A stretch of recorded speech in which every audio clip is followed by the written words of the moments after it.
C'est un épisode hors série, exclusif, un épisode long format, on en a fait quelques-uns depuis la création de ces épisodes de Mes Bricolos, où on se pose et puis on prend le temps de discuter avec une personnalité de la création, de l'innovation et du design. Et dans cet épisode de Mes Bricolos que j'ai pris beaucoup de plaisir à faire, on s'est pris le temps, on s'est posé avec Mathieu Lanterna, cofondateur de Cycle. Et Cycle, si vous voulez, c'est un collectif de créateurs. Et Mathieu Lanterna se positionne un peu comme un agent. Donc si par exemple vous êtes un designer professionnel, étudiant, architecte, peu importe, et que vous vous posez la question, vous demandez comment on fait pour contacter des marques. Comment on fait pour justement faire en sorte de se faire connaître, ou en tout cas d'avoir la possibilité d'avoir une certaine forme de visibilité pour que les marques s'intéressent à vous et puis vous contactent et vous demandent de faire des projets pour eux. Et c'est là où intervient Mathieu Lanterna, c'est là où intervient le Cycle, qui est un club de créatifs. Et ce club, où ils sont plus de 150, travaille avec des marques. Ils ont un portefeuille de marques absolument exceptionnel, pour en citer quelques-uns, la Rivian, Hugo Boss, Decathlon, Adobe. Voilà, ils ont quand même un très beau portefeuille de marques. Et eux, ils s'occupent il y a un projet. Ils mettent en place une équipe de designers qui font partie de leur collectif, de leur club Cycle. Voilà, une équipe de designers qui va travailler sur des projets. Donc c'est incroyable pour des marques parce que ça leur permet d'accéder facilement à une équipe de créateurs, de challenger les départements de design internes de ces marques. Et donc il y a cette espèce de dynamique. Voilà. Et donc Mathieu Lanterna se positionne un peu comme un agent, une personne qui va faire le lien et qui sait parler aux marques et qui sait parler aux créateurs et qui sait monter des équipes pour certains projets et donc les mettre à disposition pour des marques qui sont de plus en plus exigeantes.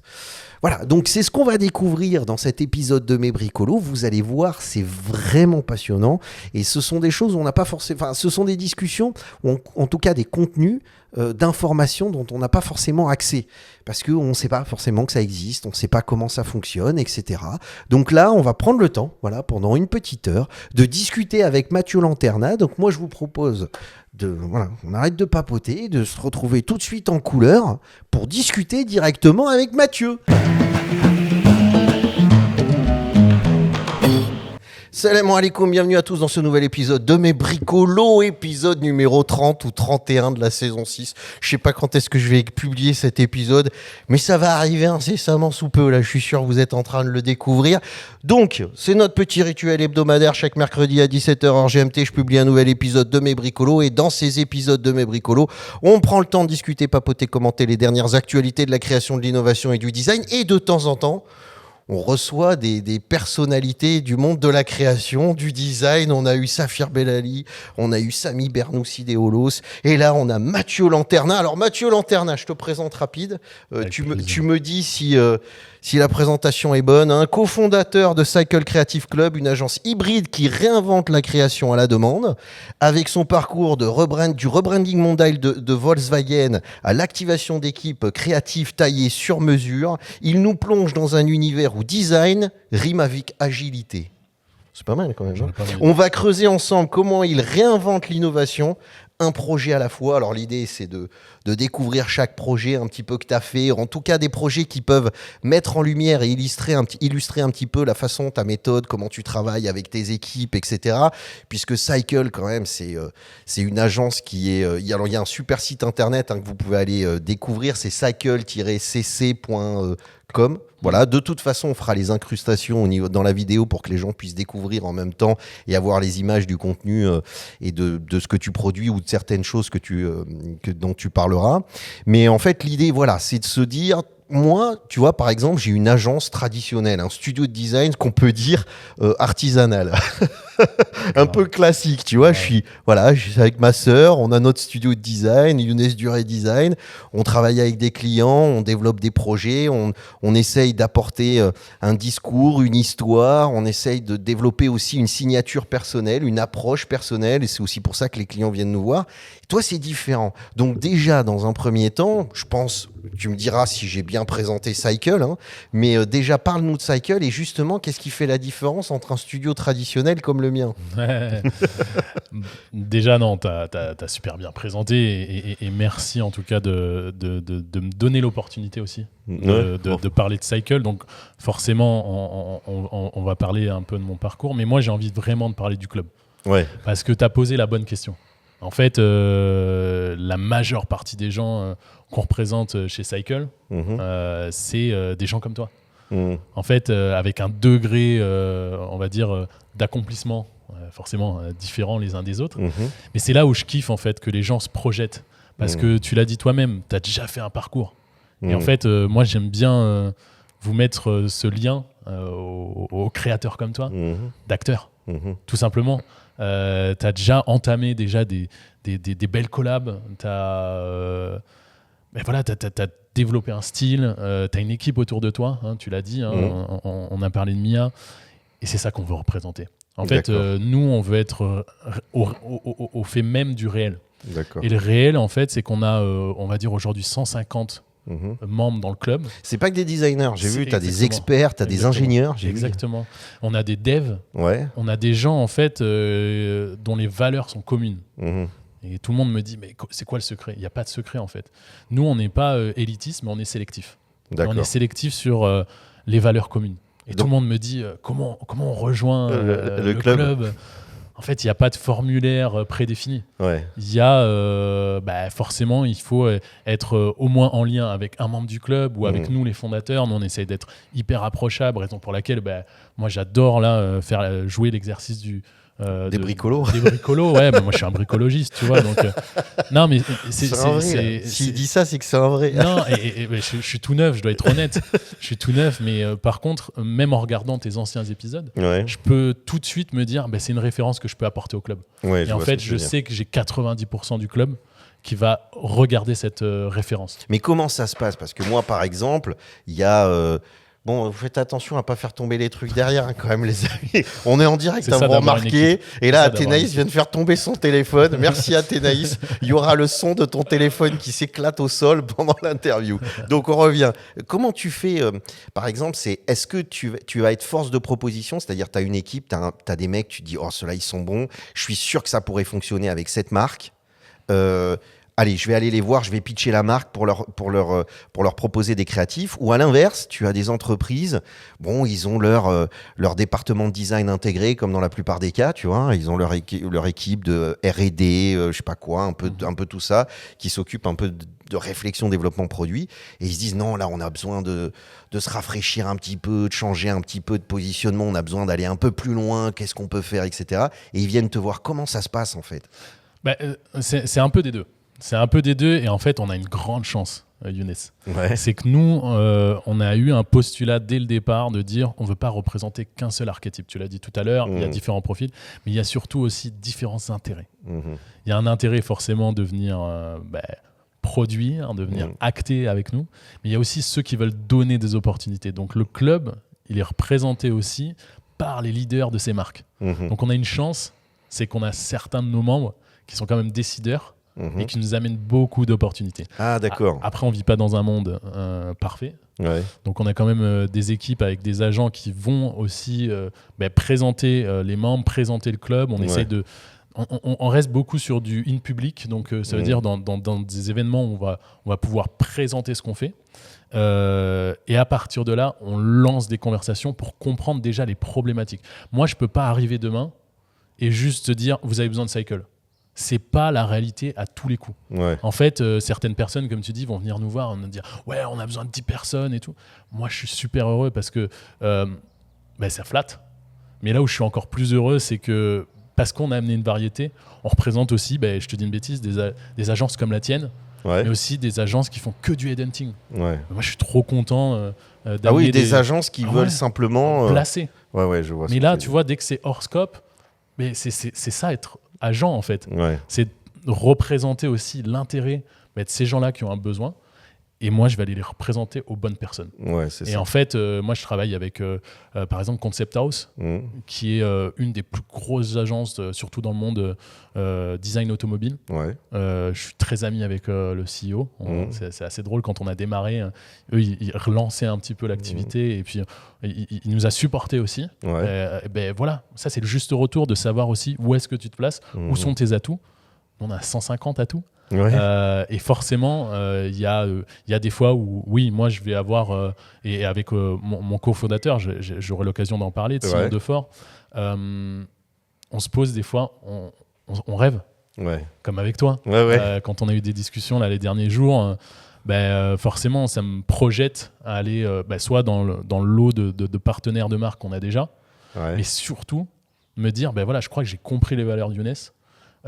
J'ai quelques marques que j'ai envie d'aller atteindre, et c'est avec toi que j'ai envie d'aller les atteindre, avec tes intérêts à toi, et moi d'être représentant des intérêts communs.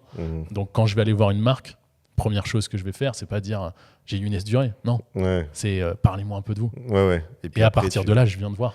En fonction, par rapport à c'est un peu. Alors je crois que j'ai trouvé cette phrase sur le site internet et je la trouve assez parlante. C'est tu peux monter des équipes créatives plug and play, quoi. C'est-à-dire ils viennent se brancher, tu peux les activer très vite. C'est ça. Si par exemple moi demain, si on reprend un peu ce scénario là qui pourrait potentiellement arriver, tu dis tiens j'ai Younes Duré, moi j'arrive, je dis mais il me faudrait une équipe, il me faudrait telle personne, tac, tu peux activer une équipe directement pour travailler sur le projet. Exactement, c'est la raison pour laquelle moi j'ai une grosse croyance dans les collectifs. On représente aussi des collectifs. À Stockholm, on a un collectif Industrial Design Stockholm qui est génial.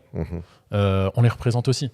Parce que c'est tout l'avantage en fait, d'être un collectif, c'est de se dire, OK, comment le besoin d'une entité dans le club, il va pouvoir être soutenu par l'ensemble du club. Ce qui devient, en fait, une mission de club. Donc, je suis incapable de te dire forcément combien de personnes on met sur chaque mission, parce que ça varie. Et sur justement les projets, est-ce que c'est des projets capsules où on demande un peu du sprint design, c'est-à-dire on veut les marques se disent tiens on va les challenger, ça va être des missions assez courtes dans lesquelles on va vraiment essayer de mettre en tension la dynamique créative pour générer des idées, histoire d'avoir des éléments d'inspiration, histoire d'avoir des éléments de réflexion. Parce que moi, je vois, par exemple, là, en travaillant sur la plage Amlafna, on a commencé en 2020, on est en 2026, c'est des projets qui durent longtemps parce qu'il y a énormément de choses à intégrer dans ces projets de design, entre les premières étapes de réflexion, d'analyse, d'études, de quoi on parle, pour qui, pourquoi, comment, et puis après, on rentre dans la technicité des choses, dans la fabrication, dans la mise en production, dans les tests, dans les retours. Est-ce que vous avez dans les projets que vous développez, est-ce que vous avez cette latitude? Est-ce que on peut prendre le temps de développer un projet complet? Ou est-ce que, ce qui est aussi très intéressant, mais est-ce qu'on te sollicite plus pour dire allez, là on a besoin de se rafraîchir un petit peu, on a besoin d'avoir une nouvelle perspective d'innovation. On s'appelle Hugo Boss parce que je sais que tu bosses avec eux, on s'appelle Volkswagen parce qu'aussi tu bosses avec eux, on a notre département design, vas-y, on appelle Cycle, ils nous montent une team et on fait du...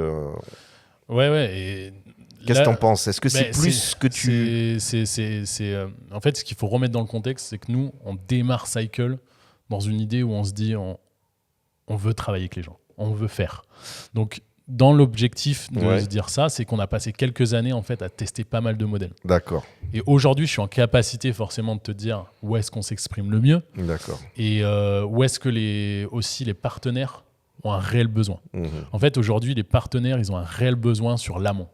En fait, je vais pas te mentir, j'ai pu voir, je sais pas, en termes de studio de design, peut-être une dizaine la dernière année, tu vois. J'ai dû voir 10 studios de design différents avec des équipes différentes et pas juste dans l'automobile. C'est pour dire.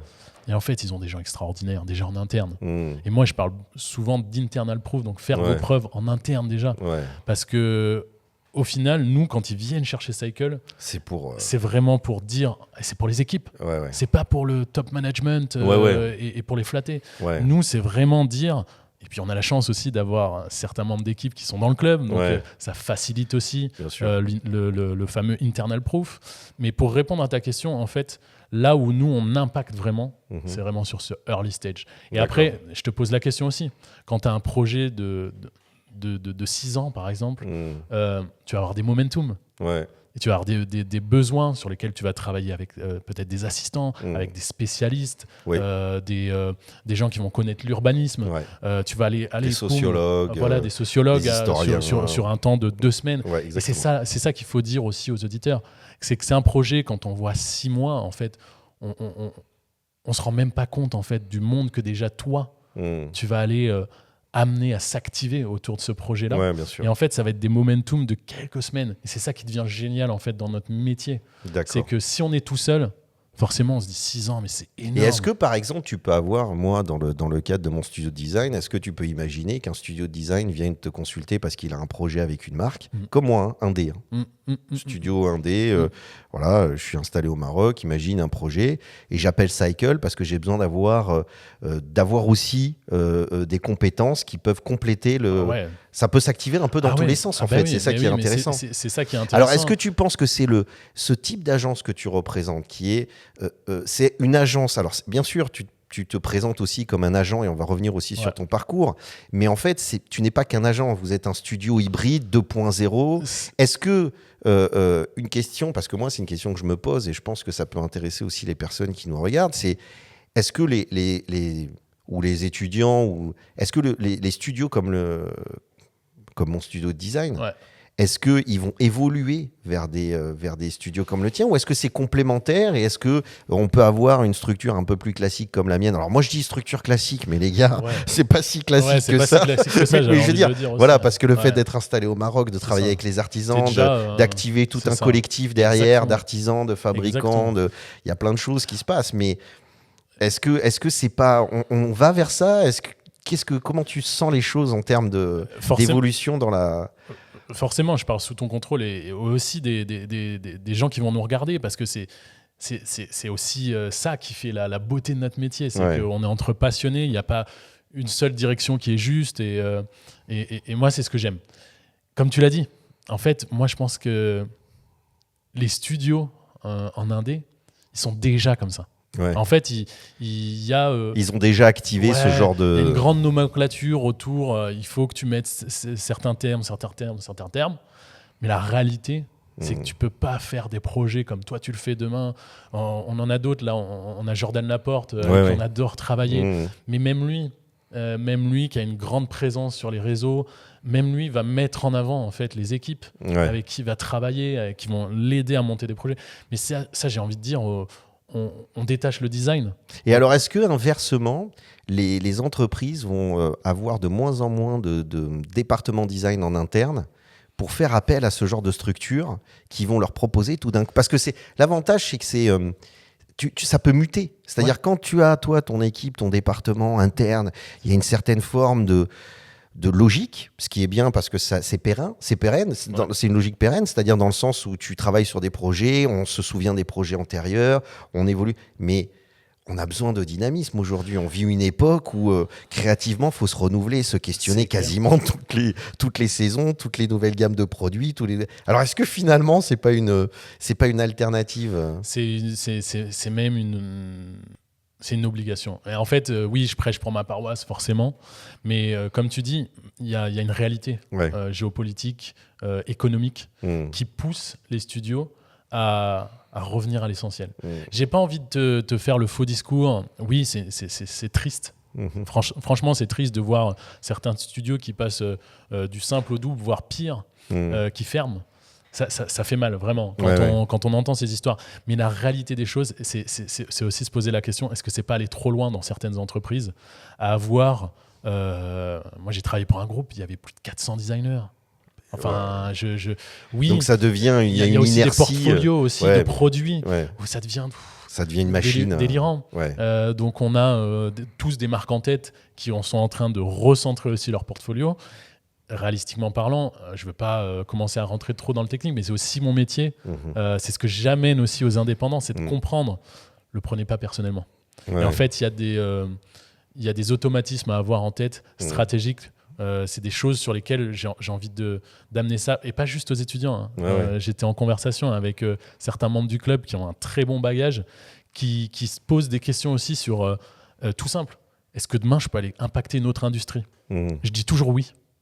Parce qu'en fait, c'est plus par rapport à j'ai fait de la moto pendant 10 ans, 15 ans, j'ai envie d'aller maintenant faire du mobilier ou faire du sportswear. Oui, évidemment. Oui, tu peux aller le faire. Mais parce qu'en fait, es-tu capable de comprendre les contextes? En tout cas, moi, dans mon studio, c'est vrai que c'est ce qui se passe. C'est-à-dire, c'est la réalité. Je fais une scénographie, après un hôtel, après je dessine un objet de design produit, du mobilier. Donc, je me balade sur différentes sphères de la création parce qu'en fait, on est... Et c'est pour ça que je dis que tu n'es pas un studio classique. Ouais, classique. Parce que tu as travaillé ces références. Et d'ailleurs, avant de discuter, parce qu'on a fait les Creative Offsite ensemble avec Saphir et tout le monde la semaine dernière, donc on a déjà pas mal papoté et c'est pour ça qu'on essaye de vous traduire un petit peu. Il y avait des bricolos, il y avait des vrais. Et en fait, on parlait de All House. Et mes potes de All House, donc ils sont 4, c'est 4 gars qui se sont mis ensemble. Certains sont sortis de l'ENSI. Moi, je connais très bien Samy Bernoussi qu'on a interviewé dans cet épisode de Mes Bricolos.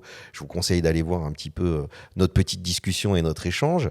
Mais en fait, je papotais avec Samy, je dis ouais, c'est bien et tout, c'est mortel et tout. Et il me dit mais Younes, faut pas croire, hein, si tu nous prends individuellement, on n'aurait jamais autant cartonné. On cartonne parce qu'on est tous les 4 et qu'on a des profils qui sont atypiques et qu'on génère, de par nos réseaux respectifs, on génère des flux de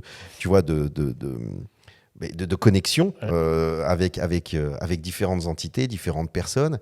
Et c'est ce qui fait que... Et je ne l'avais jamais pensé comme ça, en fait. C'est-à-dire, pour moi, Holo, c'était un studio de design traditionnel, un peu comme... Mais en fait, c'est un collectif, c'est un peu un cycle version... C'est ce que on n'a rien inventé. Non, mais c'est pas ça. C'est-à-dire, je suis en train de vraiment me dire que c'est aujourd'hui, c'est ça qui fait la différence. Exactement, c'est ce qui fait la différence dans pas mal de milieux. Mais on parlait de la musique. Comment tu gères l'ego ? Parce que il y a un truc, tu vois, par exemple. Et oui, mec. Et ouais, parce qu'il y a un truc qui est quand même, il faut être honnête. Quand tu es un collectif, tu vois, moi je travaille avec ma sœur, elle a fait banque et finance, elle est manager de la société, c'est elle qui gère les contrats. Moi, tout ce qui est argent, contrat, discussion, etc., c'est vraiment un truc qui est compliqué pour moi. Donc on se chevauche pas, si tu veux, d'une certaine façon. Exact. Elle fait son taf, je fais mon taf, je suis dans la création. Bon, voilà. J'aime bien travailler avec plein de monde, mais après, en dernière intention, c'est vrai que le fait de développer ma personnalité créative, c'est quelque chose qui me fait kiffer. Tu vois ce que je veux dire ? Comment on fait ?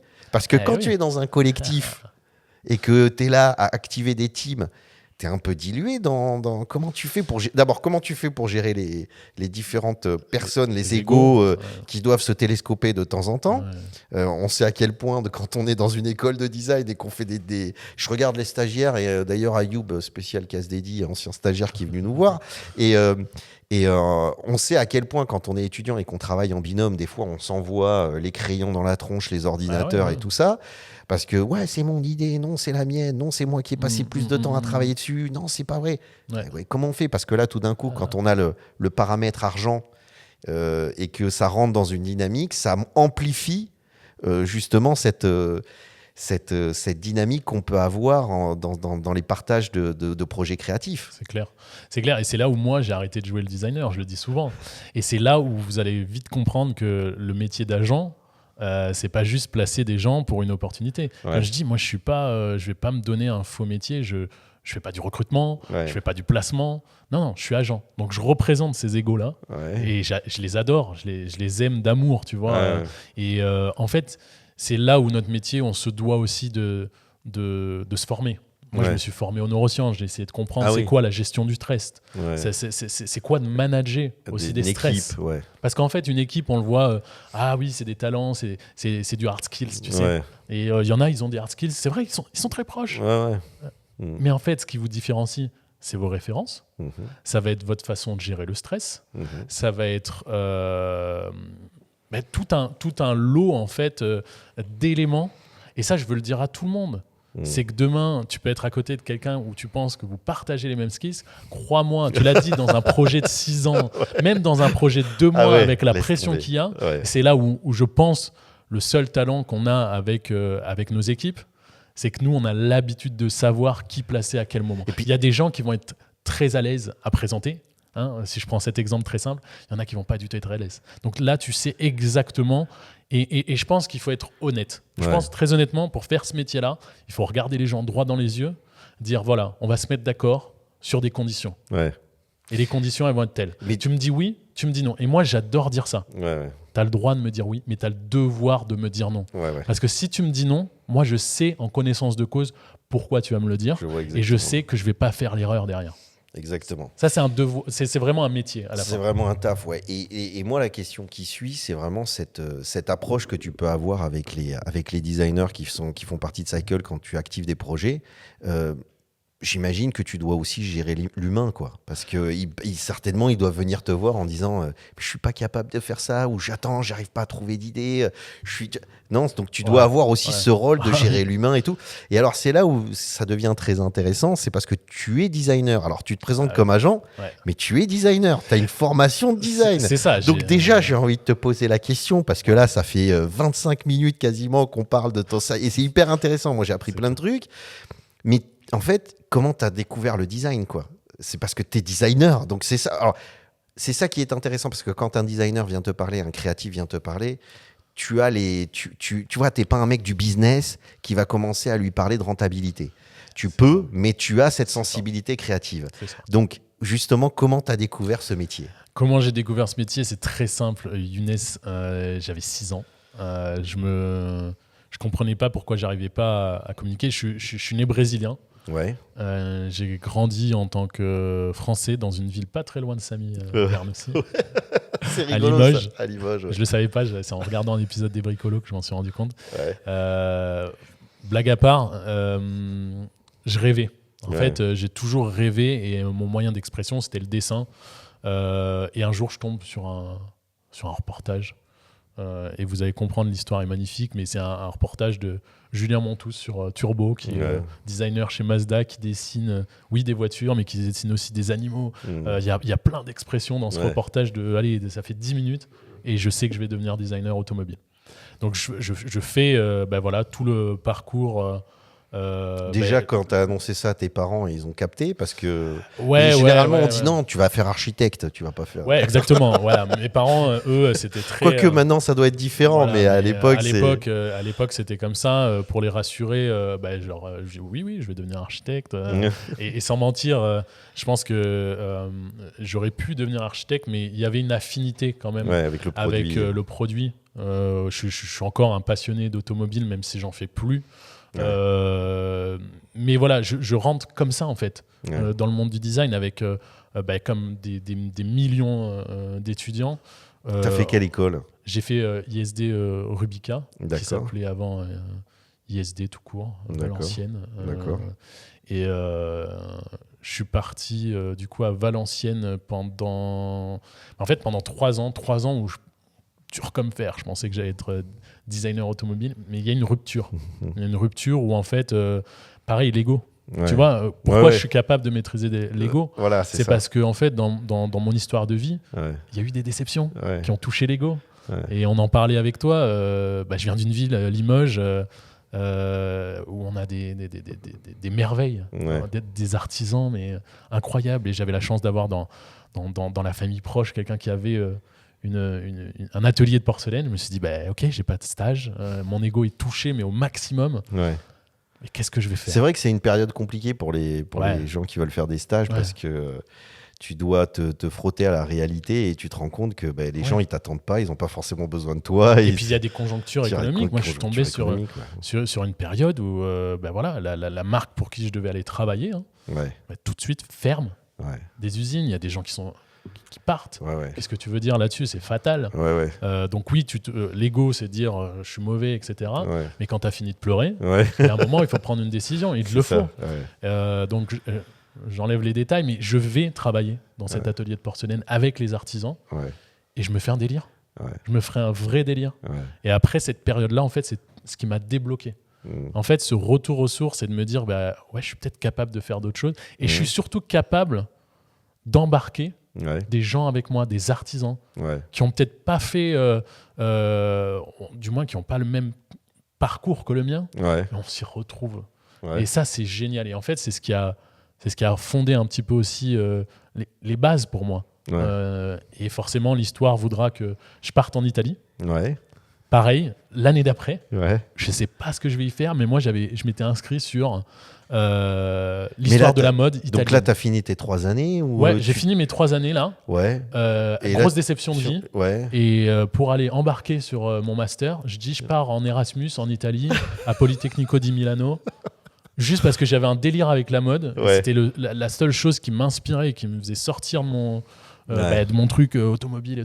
Ça, des fois, c'est aussi problématique. Et puis en plus, peut-être que le stage à Limoges, mais dans l'atelier, tu t'es dit, mais en fait, il n'y a pas que ça. Mais c'est exactement ça. Je peux trouver du plaisir ailleurs. C'est exactement ça. Et ça a changé ma vie. Vraiment, ça a changé ma vie. Il y avait aussi une partie yachting parce que par l'histoire de mes meilleurs amis, je me suis toujours intéressé à ce milieu-là. Je ne suis pas architecte naval, mais j'ai aimé en fait imaginer pas mal de choses autour des métiers nautiques. Mais c'est vraiment la mode qui m'a amené à Politecnico à Milano. J'ai fait...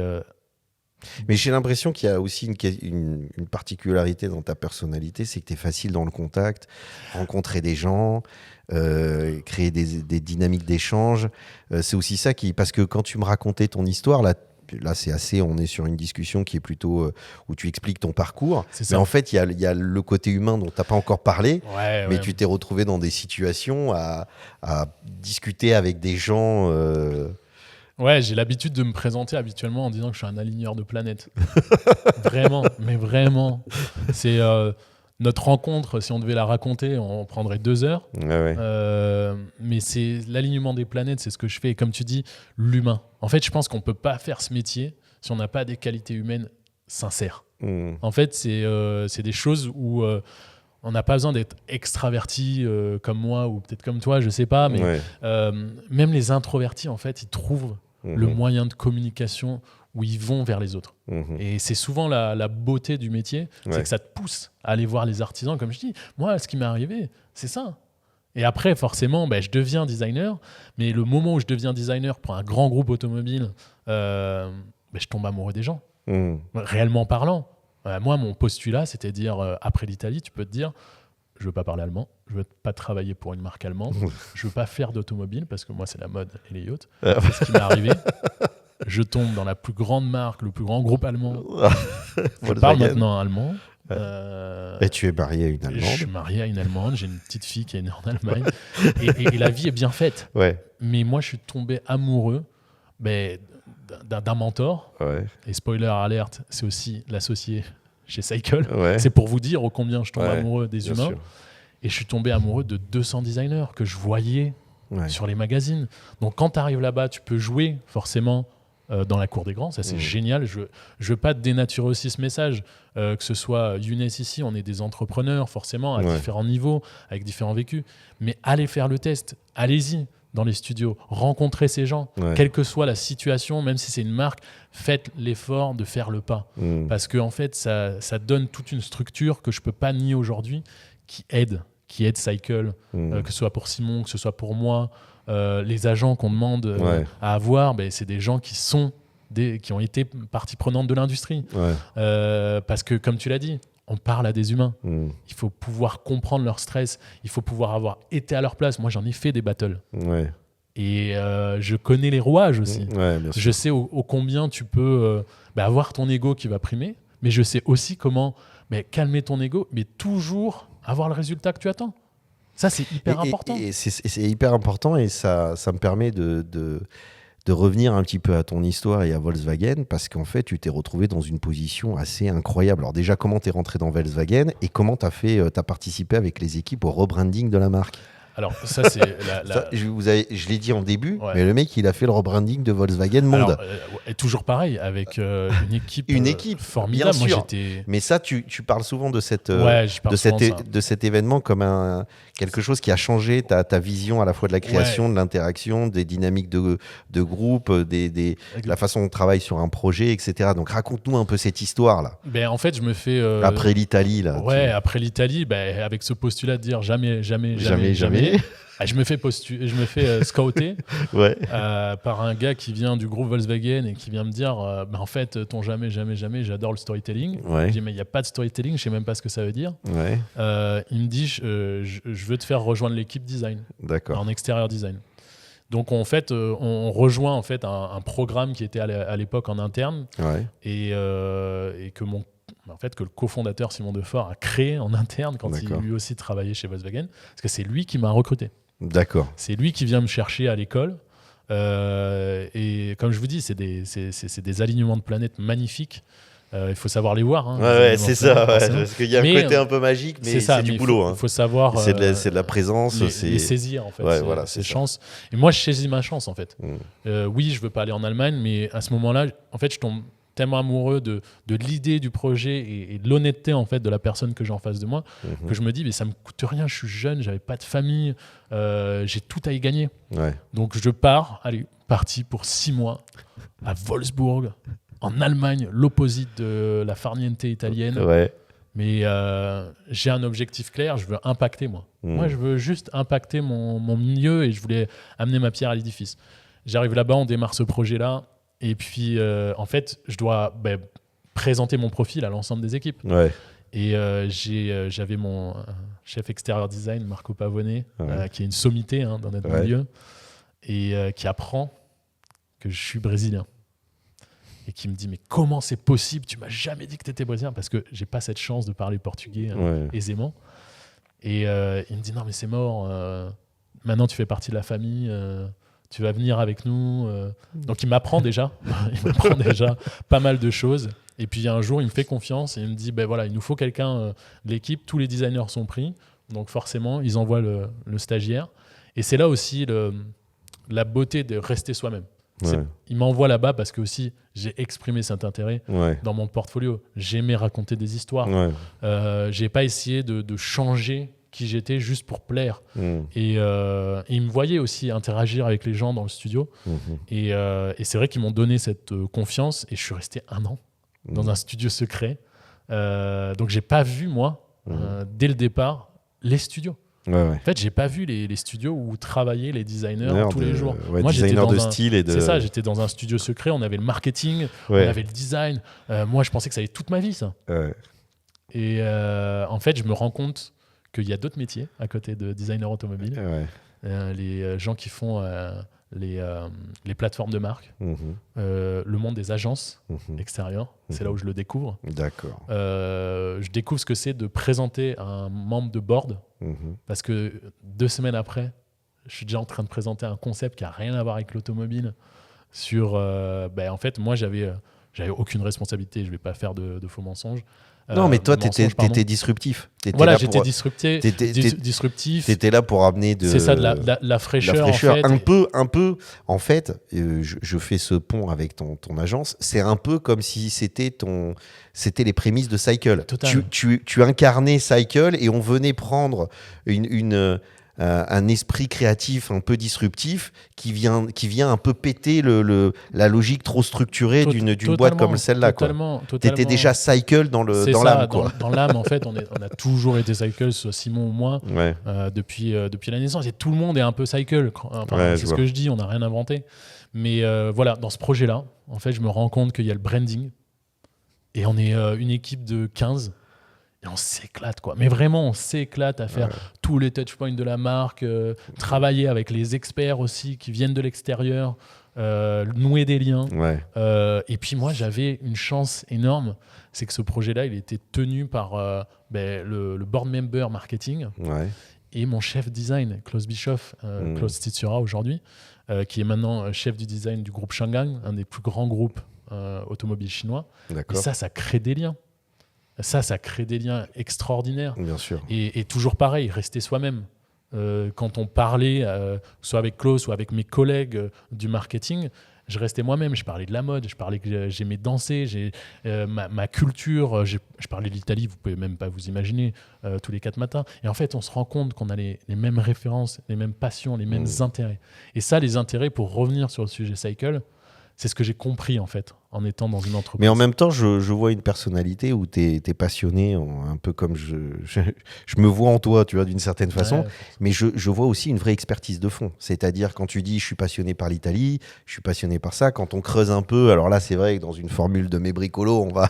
mais je veux dire, on en fera plein. Non, c'est pas embêté, c'est génial, mais c'est-à-dire, il y a une vraie expertise, il y a une vraie intelligence. Tu te poses des questions, tu vas chercher des informations, tu te documentes, tu te renseignes. Que tu m'avais parlé à l'époque, pas pour faire un pont en arrière, mais quand tu me parlais de Limoges, t'as beaucoup travaillé, étudié justement la faïence, la céramique, les différentes techniques, matériaux.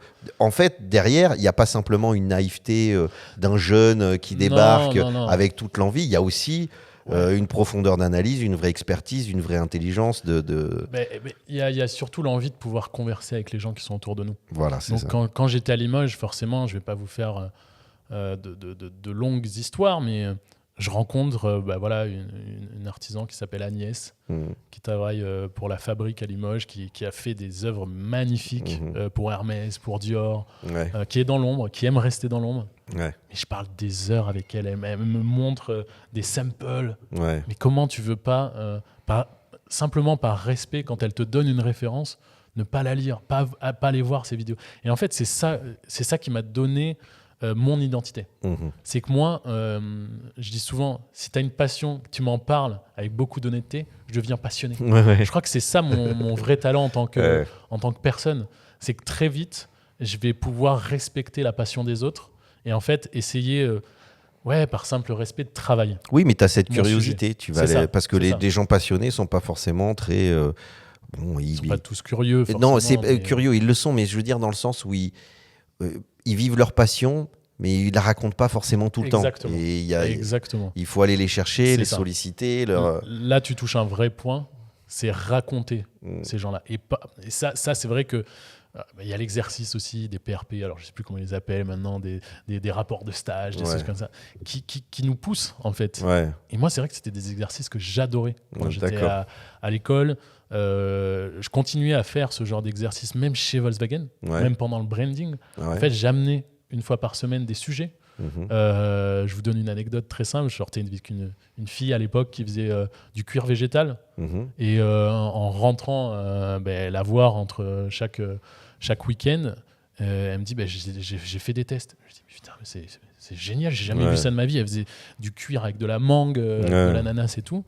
Et il s'avère que moi, chez Volkswagen, j'aimais bien présenter des choses que je trouvais, des références. Je fais ça avec tout le monde, hein, je fais tout le temps ça, pour raconter l'histoire de ce que faisait ma copine de l'époque. Et je mets sa photo, je mets son nom, j'explique le storytelling. Forcément, les gens ils tombent peut-être amoureux de l'histoire, tu sais. C'est assez naïf comme approche, mais je présente ça. Et c'est ce qui va me prolonger chez Volkswagen. C'est vraiment l'élément, parce qu'en fait, j'ai une présentation, et je ne savais pas, à une quinzaine de collègues.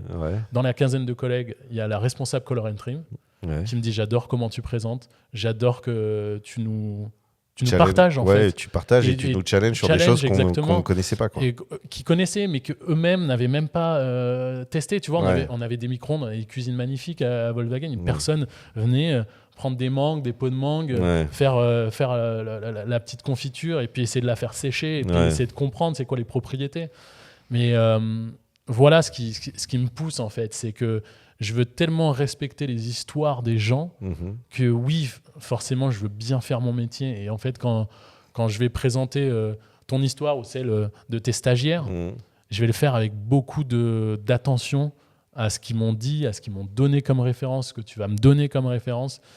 Et c'est ce qui m'a amené en fait à faire Cycle comme c'est aujourd'hui. Ouais, je vois ce que tu veux dire. Mais ce qui est intéressant, c'est que quand tu parles par exemple de Volkswagen, en fait, toute la logique de Cycle, en fait, c'est mise en place petit à petit à l'intérieur de ce projet de branding pour tu prends conscience de plusieurs équipes, d'une dynamique globale, de personnalité. Le côté financier. Le côté financier, bien sûr. C'est idiot. On n'apprend pas du tout. Quand on est en école et quand on est dans un studio de design, malheureusement, on n'a pas cette approche parce que là, il faut vous dire, un projet de branding, c'est un projet qui prend des années. Donc moi, j'ai impacté pendant 1 an ce projet-là. J'étais à la genèse, on va dire, qui est redonné derrière à des partenaires externes.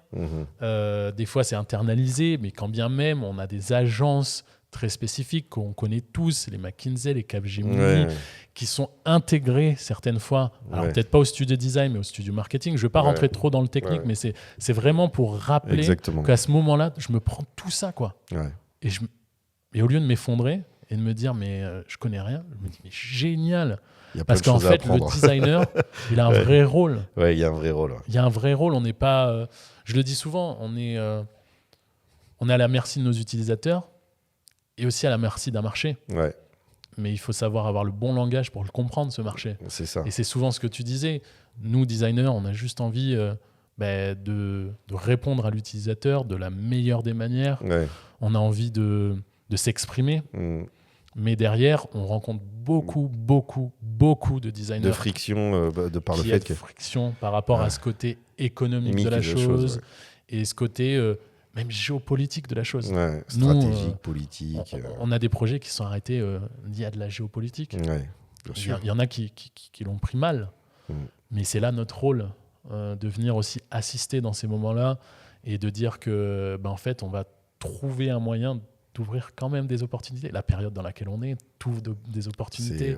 On en ouvre aussi. Ouais. C'est parce que c'est pas la capacité à faire du design, ça. Ouais. C'est la capacité de lecture du contexte. Ouais. Et ça, c'est quelque chose que j'aimerais inculquer à tout le monde. Parce que tu l'apprends forcément dans le dur. Hein. Je vais pas te mentir, quand tu es dans un gros bateau, parce que j'ai fait la marque, mais j'ai fait aussi le groupe. 15 marques. Donc tu te mets à un niveau. Moi, j'ai travaillé pour de l'IT en tant que designer sur des business models. Qu'est-ce que ça veut dire, business model? Sur de la qualification data. T'imagines, toi tu te projettes pas quand tu es à l'école d'aller jusque-là. Jusque-là, non. Mais c'est la beauté aussi de notre métier. C'est que en fait, on nous apprend, et surtout dans les écoles françaises, mais j'en vois beaucoup d'écoles. On a 12 écoles avec qui on fait des partnerships assez régulièrement. Elles ont toutes ce point commun de donner un potentiel de lecture de notre monde. Après, avec forcément plus ou moins de réussite, mais il y a quand même une petite base. Et alors justement, tu sors de ça, parce que c'est ça que je trouve intéressant. Tu sors de cette période qui a été décisive d'une certaine façon. Tu montes Cycle avec ton ancien boss, c'est ça? Non, mais mon ancien mentor, c'est ça. Qui deviendra à l'avenir mon collègue. Ton collègue, de bureau. Et les premiers projets sont sur des projets que tu as déjà réalisés, des choses que tu as faites, des relations avec des marques que tu as déjà, parce que là, tu as un portefeuille de marques. Pour en citer quelques-unes, tu bosses avec qui Toyota, Decathlon, On Running, Hugo Boss, Adobe, qui est un gros partenaire, Wacom, HP, Logitech,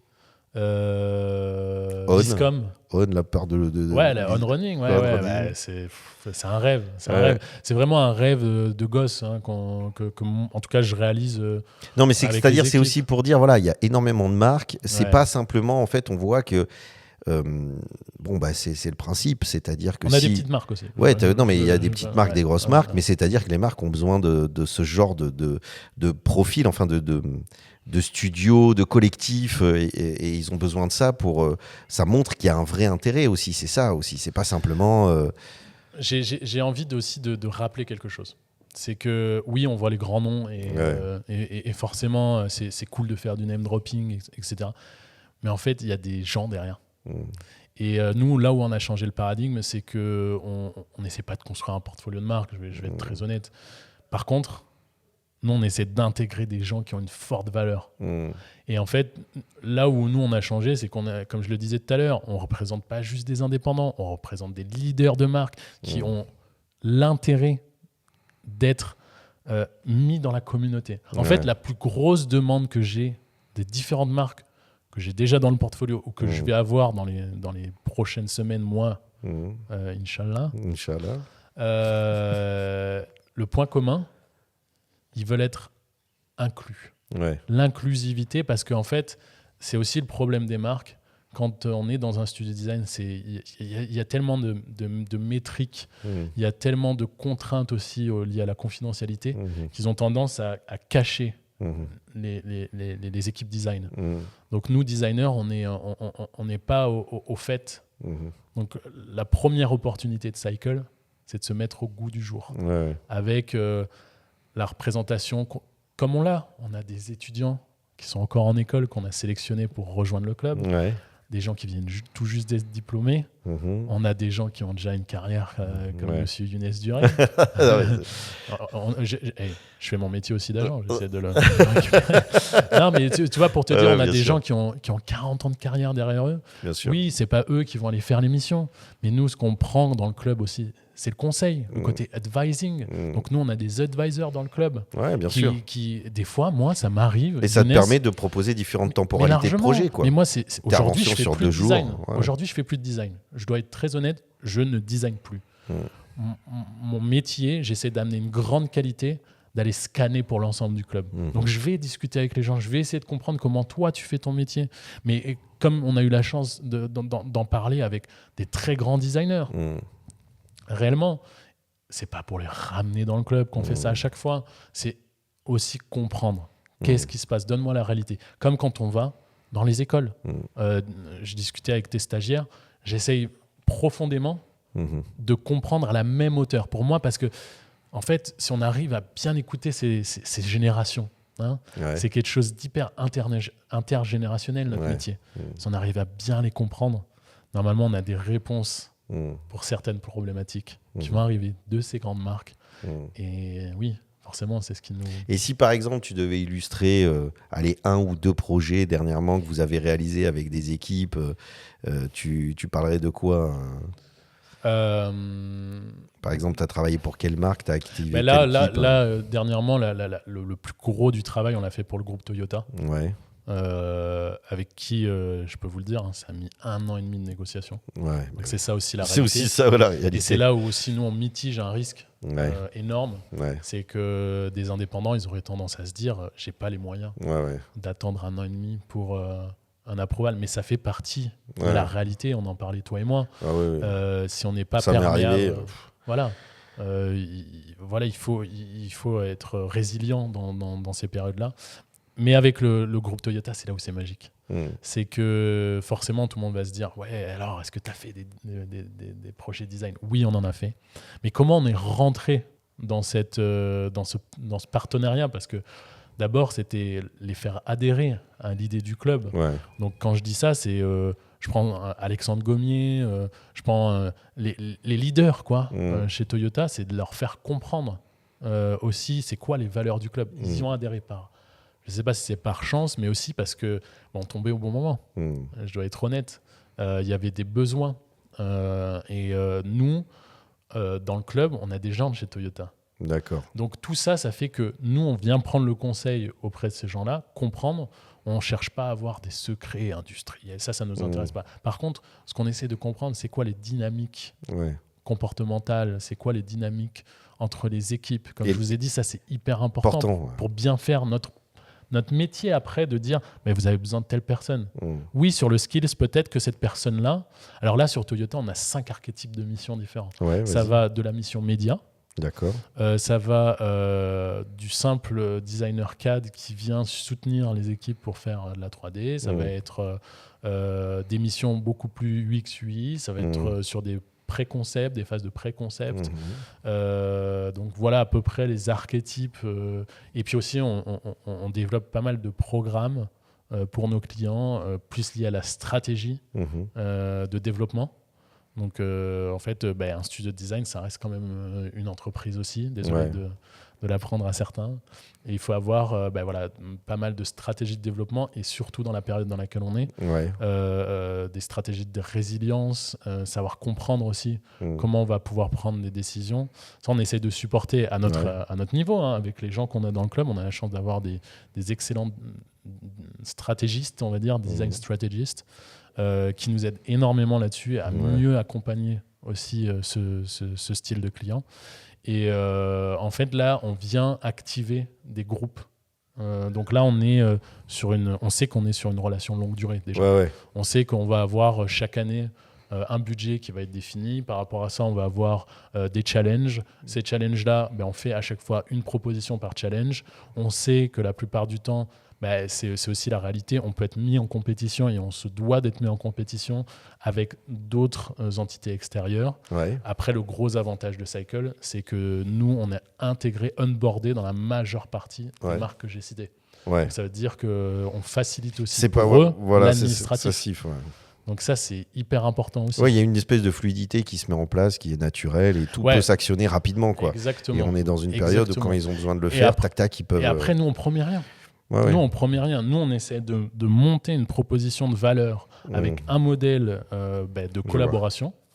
On essaie d'y aligner des profils. C'est très rare, et merci encore à l'ensemble des équipes Toyota, parce que d'avoir leur confiance aussi là-dessus, où ils nous laissent tenter des choses. Il y a eu un projet, il n'y a pas très longtemps, j'ai essayé de mettre un auteur vraiment quelqu'un, un écrivain. Ah, quoi. oui, tu m'as dit. Je l'ai tenté. Je dois être honnête, ça n'a pas marché. Mais ils ont apprécié la démarche parce que ça fait partie aussi de ce qu'ils recherchent. Ils ont envie d'être mis autour en fait de tout ce collectif qui est Cycle. Ils ont envie qu'on les active encore plus. Et je t'en ai parlé. Hein. Il y a un point commun là sur les derniers mois où les gens nous demandent mais nous on a envie d'être dans vos événements, on a envie de partager avec les membres et aussi de faire du concret. Ouais, je vois ce que tu veux dire. Un gros besoin et si on est par exemple un designer installé ou un étudiant et puis on veut rentrer dans le club Cycle, ça se passe comment ? Parce que c'est pas évident. Alors, mais imagine quelqu'un qui tombe sur cette vidéo qui se dit mais attends, moi il me fait rêver là, le Mathieu là, moi j'ai envie de le contacter. C'est clair. De toute façon, j'ai LinkedIn, mon associé à LinkedIn, on essaye d'être abordable aussi parce qu'on est supérieur à personne. Tu vois ce que je veux dire ? Quelles que soient les marques, on t'envoie un message, on discute. Envoyer un message à Younes. Moi, j'adore avoir des recos. En fait, moi, c'est mon degré. C'est que je fais confiance à un certain nombre de personnes dans le club. Si eux me font une reco, c'est peut-être idiot de ma part et c'est contre-productif. Je regarde pas. Je prends la personne direct. Donc, puis tu la mets dans le réel et tu vois comment elle réagit. Quoi. Regardez les bricolos, commenter. Non, mais vraiment. Mais vraiment, parce que c'est le genre de choses que je regarde. En fait, il y a plein de références que je vais regarder, notamment sur LinkedIn, Instagram, YouTube. Je vais regarder les commentaires. Et puis je vais remonter. Je suis un agent. Je suis un agent, donc je fais mon travail d'agent et je vais essayer de comprendre.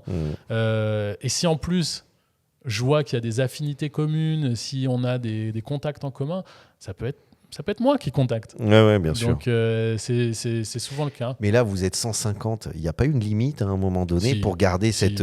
Parce qu'en fait, j'ai l'impression que tu parles d'une famille, quoi. C'est-à-dire le fait de pouvoir activer des équipes comme ça, c'est aussi cette capacité de dire « Attends, mais je connais machin, je connais bidule. » Donc après, il y a des gens, moi je vois, c'est, quand je te parle, c'est vrai qu'on sent ça chez toi. C'est-à-dire très vite, on parle d'un sujet, mais... peu importe le sujet dont on parle, tu dis attends mais je connais ce mec là, c'est vrai qu'il avait tiens, faudrait que j'appelle un tel parce que il m'a parlé de ça, mais pour tout et n'importe quoi. Donc t'as comme une cartographie un petit peu des personnes qui t'entourent et t'arrives à les actionner assez rapidement, mais je pense qu'il y a une limite à un moment donné. Il y a une limite, tout simplement parce que tu peux pas être compris si tu mets pas un cadre. Parce que tout de suite, tu vois, ça nous est déjà arrivé. C'est quoi votre différence avec Malte ?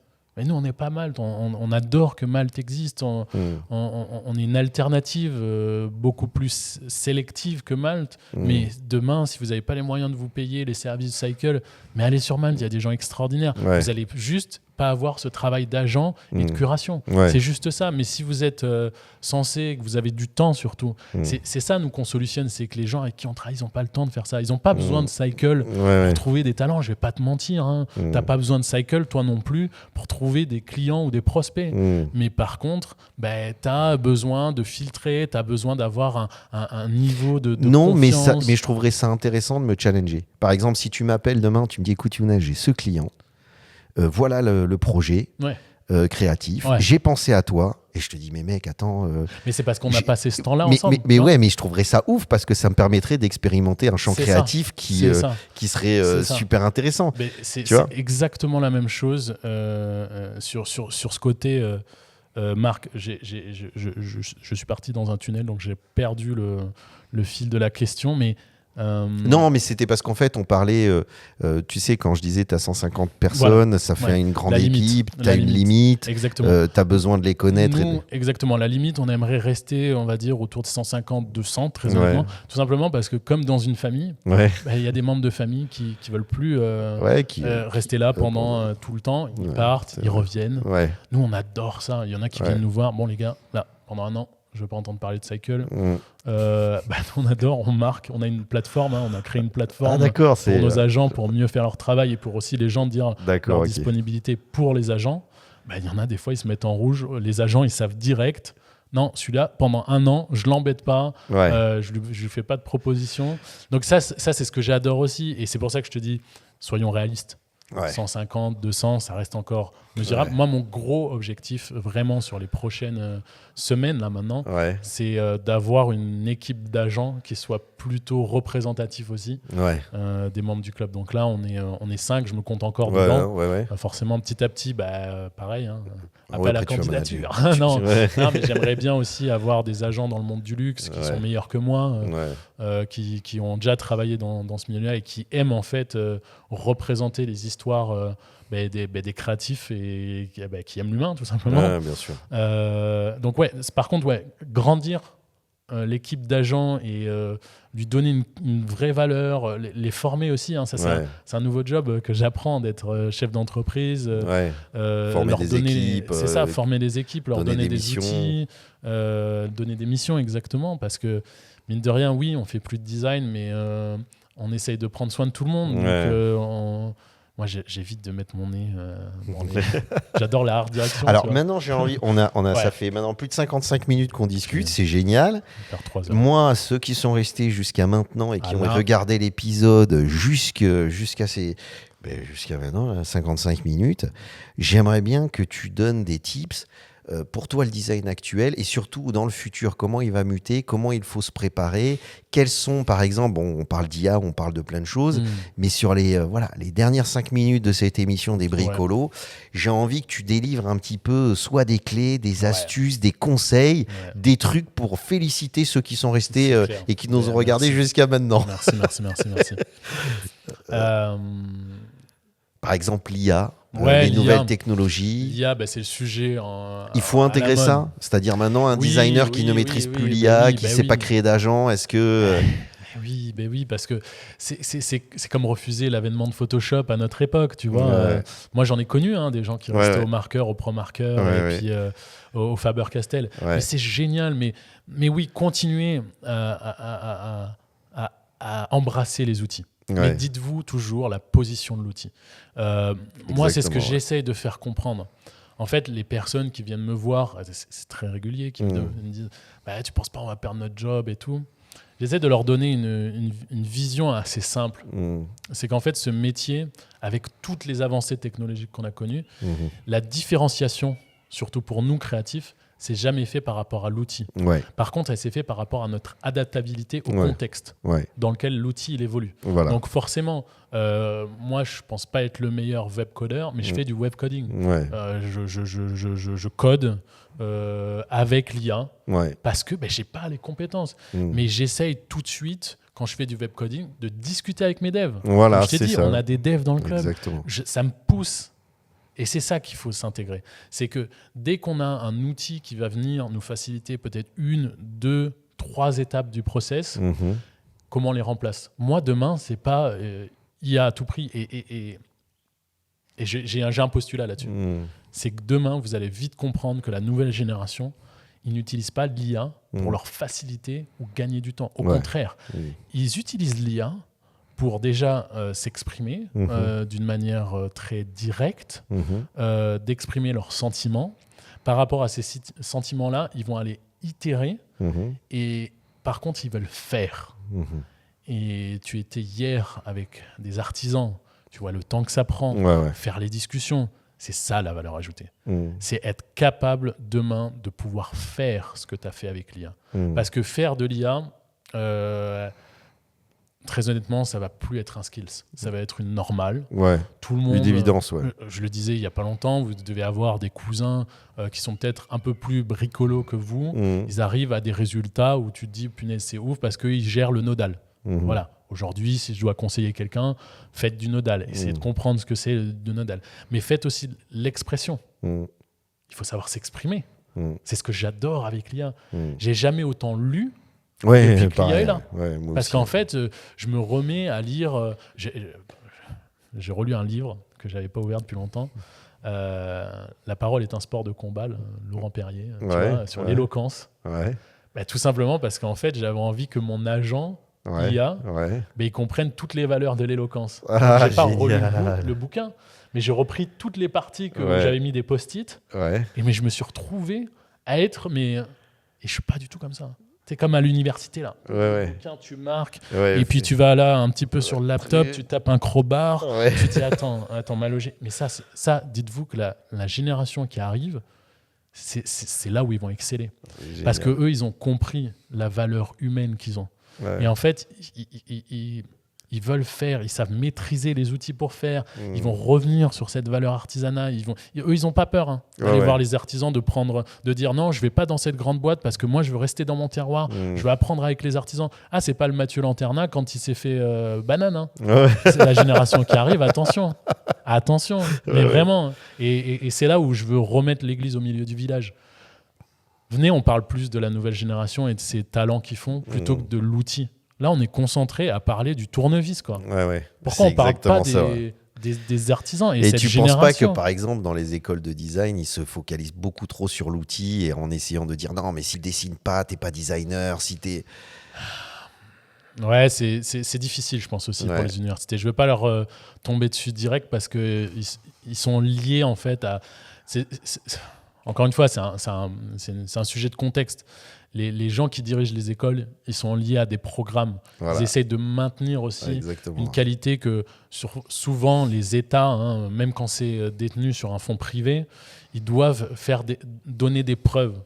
Mais quand tu discutes aussi avec les humains derrière, ils ont à peu près le même postulat. Ils font leur métier. Ils font leur métier comme ils peuvent. Moi, je pense que c'est important d'intégrer, par exemple, des IA où on se pose vraiment la question quelle est la valeur ajoutée, un Viscom, comme j'ai dit, c'est génial parce que on se pose un petit peu sur le sujet Viscom. Et oui, j'ai la chance d'avoir Jordan Taylor comme très proche.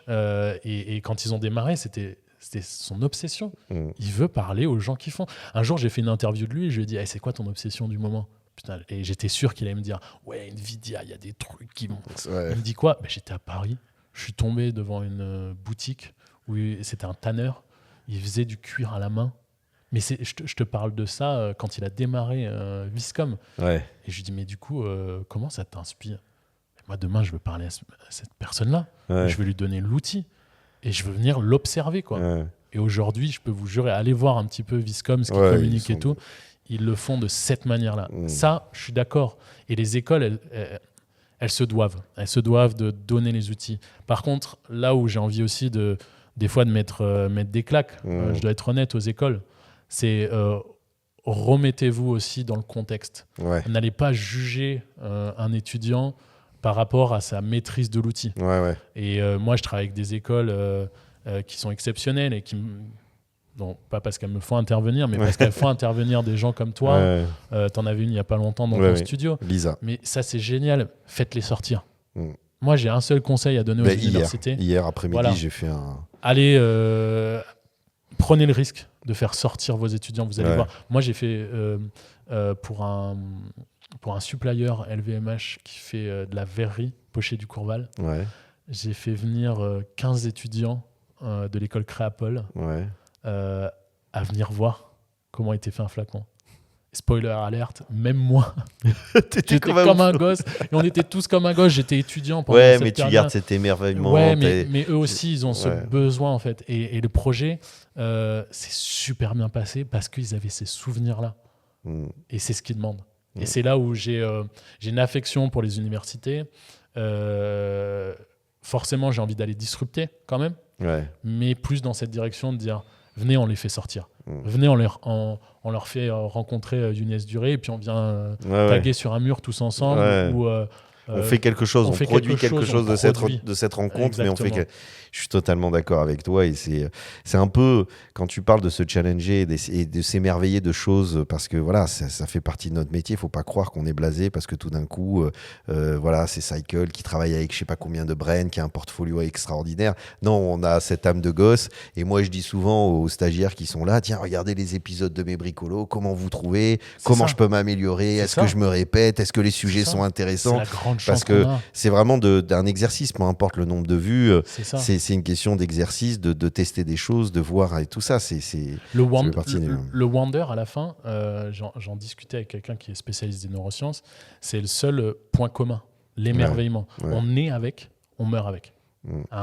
quel que soit le degré. Ouais. Mais c'est ce qui nous définit en tant que... D'ailleurs, c'est rigolo parce que hier aussi, je raconte une anecdote. Je fais ces épisodes de mes bricolos. Voilà, on est des bricologistes. On est un petit collectif. On est une communauté. Une communauté. Non, on n'est pas énorme, mais là, il y a une grande marque marocaine qui m'a contacté en me disant, je suis tombé sur un épisode.